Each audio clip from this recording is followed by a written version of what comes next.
Thomas Soto.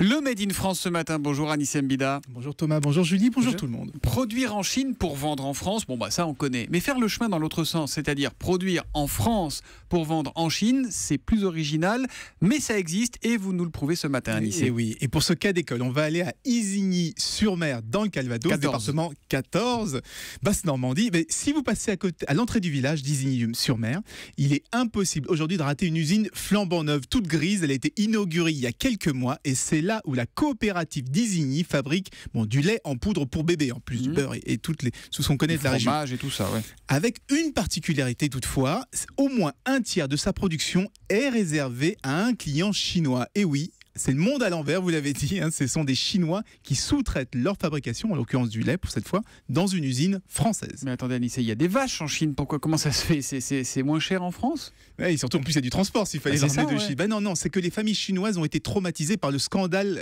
alimentaires à répétition. Vous vous souvenez peut-être de l'histoire du lait frelaté, le lait contaminé à la mélanine il y a quelques années.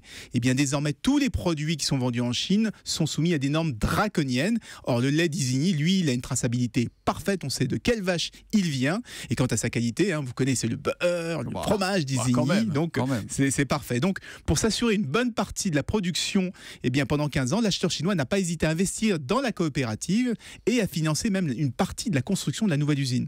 Financer comment? Ils en sont propriétaires les Chinois? Non, c'est juste une sorte de prêt, une espèce d'avance sur la commande. La coopérative d'Isigny reste la seule propriétaire, la seule maîtresse à bord. Elle profite d'ailleurs pour intensifier sa production avec une capacité de 50 000 tonnes par an. Elle deviendra en quelques mois le premier producteur français de lait en poudre pour bébé, tout ça grâce à son contrat chinois. Et aujourd'hui, même l'écosystème entier d'Isigny profite de cet accord parce que les 500 fermes qui travaillent avec la coopérative vont recevoir une commande de 20% de lait supplémentaire. 80 personnes ont déjà été recrutées et une centaine de postes supplémentaires doivent être créés d'ici 6 mois. Et quand on sait qu'il y a 20 millions de bébés chinois qui naissent chaque année, je vous laisse imaginer ce que va devenir la petite région d'Isigny-sur-Mer. Il faut créer une usine de faire-part alors avec 20 millions de Chinois qui naissent. En tout cas, c'est rassurant, Anissé, de te dire que la qualité, ça paye, c'est rentable. Exactement. C'est donc un Made in Calvados ce matin. Anissé Mbida, le Made in France qu'on retrouve juste après le journal de 6h30 demain. À demain, Anissé.